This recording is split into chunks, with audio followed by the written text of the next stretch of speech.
Hi guys, and welcome back to another video. Today we're going to be talking about boon totems, what they are, how many they are, how they work, what they do, in general, everything about them. So make sure that you're subscribed so you can access all the information that I'm about to share right about now.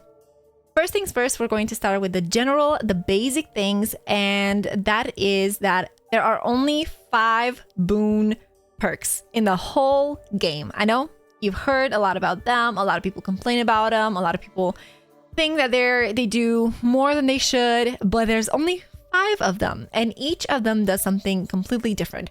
Maybe 1 or 2 are overlapping, but other than that, every boon is contributing differently to your experience in the game.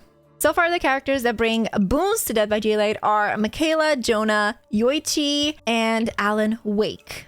And out of all of these people, Michaela has 2 of them. As I said, we're going to start with the basics. So first things first, you need to know that on every single map that you'll ever spawn on, there's only 5 free dull totems that you can find. There's no more, no less. All of the time, there's going to be 5 totems that you can interact with. You can cleanse or you can bless as a survivor. If you're playing killer, if you already have equipped a hex perk, one of them randomly is going to have the associated perk on them. And you're going to be able to see the aura of it as killer. As survivor, you can't see that. Some of them are going to be always in the same spot. Some of them are going to change periodically. What I personally like to do is I try to imagine a circle above the map, and I go first on the bigger circle, and as I go, I try to shrink it so I can cover more ground. So first things first, the big circle is going to go all around the outskirts of the map. And once I've done 1 lap of the big circle that I've imagined on top of the map, then I go smaller, inwards. And I create another circle, smaller, and then I cover the ground that that circle is supposed to cover. Just so I can keep track of like where I've been, where I've looked, which places I've searched, and whatnot. As a rule of thumb, sometimes you can find a totem either in the main building or in the shack or in the proximity of these. So that's always a good place to start. To start with the basics for boons, in order for you to place a boon in the match that you are playing, you need to approach a dull totem. You press the action ability that corresponds to blessing or the certain action that you're making. If you're going to bless a dull totem, it's going to take 14 seconds to do so. However, if you are approaching a hex totem and you proceed to bless it, yes, you can do that.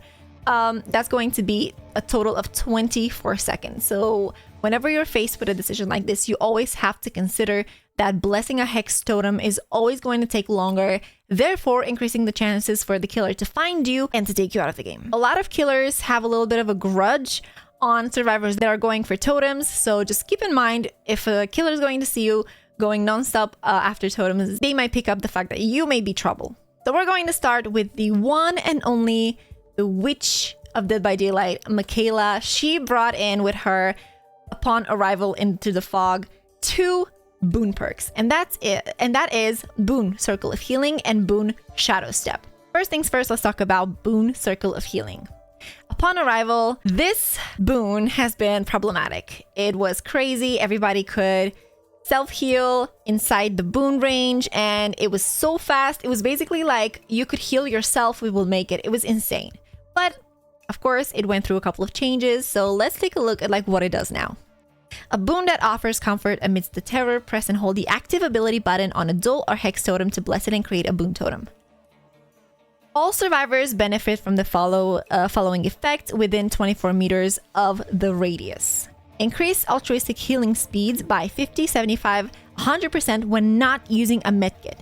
If a survivor is injured, their aura will be revealed to all other survivors.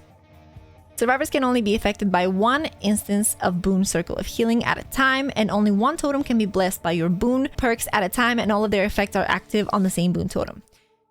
Let's make it a little bit clearer here. The last part where it says that all effects are active on the same boon.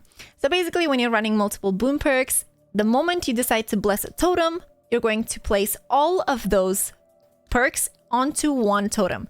It's not like you run, for example, Circle of Healing and Shadow Step, and you can place Circle of Healing on 1 totem and Shadow Step on the other one. That's not a case. So once you decide that you are going to place a boon into the match that you're in, you want to know that you're going to place all of your boons in your build onto one singular totem. So basically, Circle of Healing is extremely altruistic. It helps you create the perfect place, the perfect sanctuary for survivors to go to so they can heal each other, they can pick each other up. It's really, really good. I like it. It's not my favorite out of the bunch, but this one is a number 2, I would say, in my top. Number 1 being my favorite, and you guys are going to see which one it is.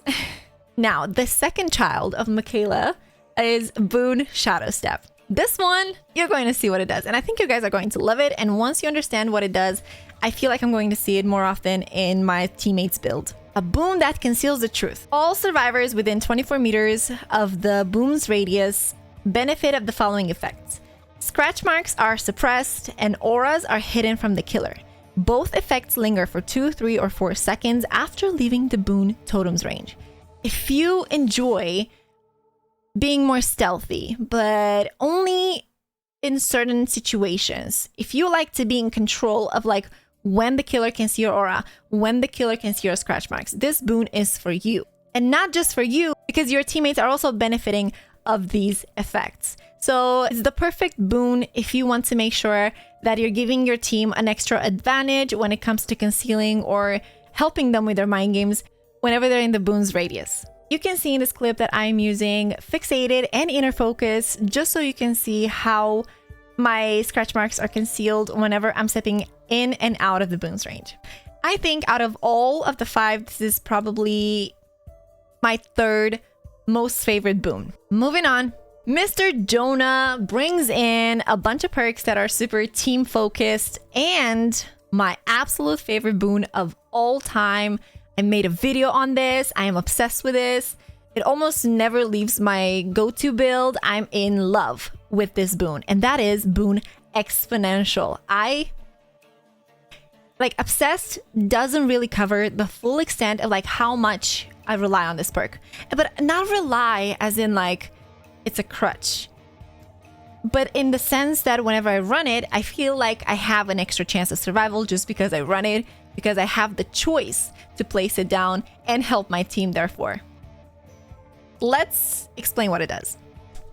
When it seems like your number is up, you consider ways to recalculate the odds. Within 24 meters of the boon's radius, all survivors benefit from 90, 95, 100% bonus to the recovery speed and unlocks the self-recovery ability, allowing you to fully recover from the dying state.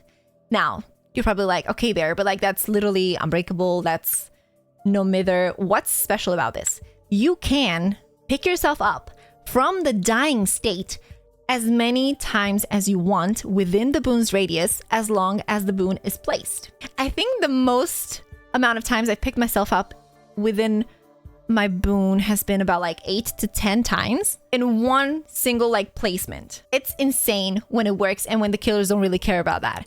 It's insane, especially when it comes to really tough situations where slugging gets a bit over the top, like for example in the end game. A lot of the killers are trying to put pressure then and to slug and to really try to slow us down. But if you have Exponential, you can literally just like try to hope that your teammates in solo queue are going to crawl to your boon, or you can tell your teammates if you're playing in Survive with Friends that you have boon Exponential and they can just like crawl to it and boom, they're going to get up. Usually in solo queue, people figure out what you have. I like to place my boons pretty early on so I can give my team an opportunity to figure out like, hey, look, this is boon Exponential, this is boon Shadow Step, this is Circle of Healing. Because once you step into the boon, there's like a little prompt on the screen that pops up and it tells you what boon you stepped in. And also there's going to be a buff icon right next to your perks. So if you recognize the icons, that's going to be easy. But yeah, it's really good. I love it. And the best part about this is that it's not only for you, it's not personal. Your teammates can pick themselves up within Exponential as well at the same speed. It's insane. Like the fact that more people are now running this, it breaks my heart. It's so good and it comes in clutch so many times. I love this perk. Number 1, best boon created ever. And I really hope they're never going to change it because it's just so good. So good. Let's go next to Boon Dark Theory from UHE. Your obsessive study of the paranormal has given you unprecedented knowledge of the other realms and planes of existence. Within 24 meters in your Boon's radius, all survivors benefit from 2% haste status effect, and this effect lingers for 2, 3, 4 seconds after leaving the Boon's totem range. Can we just go back a little bit early when I said that like a couple of them are overlapping but nothing crazy? Now, Shadow Step and Dark Theory are that situation. I really don't think that Dark Theory is that great. I don't think it's good at all. I mean, the last spots in my top are actually kind of like on the same line. It's gonna be tough to differentiate them, but you could think that this is, oh my god, giving me haste. This is basically made for this before they nerfed it. It's not really like that. I mean, 2% is barely noticeable. I think this is a waste of a perk slot. You could literally run anything else. You could even run made for this or dead hard. But sometimes if you create a build specifically around this perk, you could see some payoff. And sometimes killers don't really figure out until they're way too committed to your taste to back out. And yeah, but I really don't think that it's worth it to dedicate an entire build to one perk just to bring some value out of it. There's much better boons out there. And last but not least, Alan Wake has brought in Boon Illumination. Your keen insight is something best shared with others. Within 24 meters of the Boon radius, all survivors benefit from the auras of all chests and generators revealed to you in blue. Basically, whenever you're placing down this boon, once you step in, you or your teammates, they're going to see generators and chests revealed to them. Also, this has a secondary effect. This boon increases your action speed for blessing and cleansing by 6, 8, or 10% while you have a lit boon totem. So, once you've placed this totem, you can then go around and cleanse totems 10% faster. This side effect is personal. It only affects you. It doesn't affect your teammates. So the only thing that you're sharing with your teammates from this boon is the aura reading potential that you are bringing to the game. Now, because I presented you the last two boons, I think that Boon Illumination is slightly better just because of that side effect than Dark Theory. I don't enjoy Dark Theory at all. Boon Illumination, not really. If I were to ever choose, for example, two boons, I would always go for Exponential and Circle of Healing. But now, you may be wondering, okay, so you have told us like how boons work, how you can place them, what they do, who they belong to, who they affect, but what can killers do about this? So, as a survivor, whenever a boon is placed, you can see the aura of the totem, and also you're going to notice a chime, soft sound, and a change of hue. It's going to be a blue light whenever you step inside the range of the boon. Now, as a killer, you're only going to hear a burning totem sound. You're not going to hear the chime, you're not going to see the blue hue whenever you're around it. You're only going to hear it like louder and louder the closer you are. It's a game of like hot and cold. It's really, really easy to get rid of them. Literally, you just stomp on it. It's a 1-second action to get rid of like so many potential helping perks. And I feel like that is exactly what brings some sort of balance to all of the effects and all of the purposes of these totems. Because if you can't take 1 second to eliminate Exponential, then that's really on you. Because even if you have double recovery speed from picking yourself up, it's still not fast enough to beat a snuff. So the moment a killer is going to figure out that you're running a boon, especially Exponential, after you've picked up your third time, they're going to try and find where the boon is and immediately get rid of it. At least a smart killer will, or someone that really wants to win. Of course, there are other perks that influence how your boon placement is going to go. For example, killers can bring in a Thrill of the Hunt or thanatophobia to slow your process down, or you can bring in resilience to make it a little bit, just a little bit faster.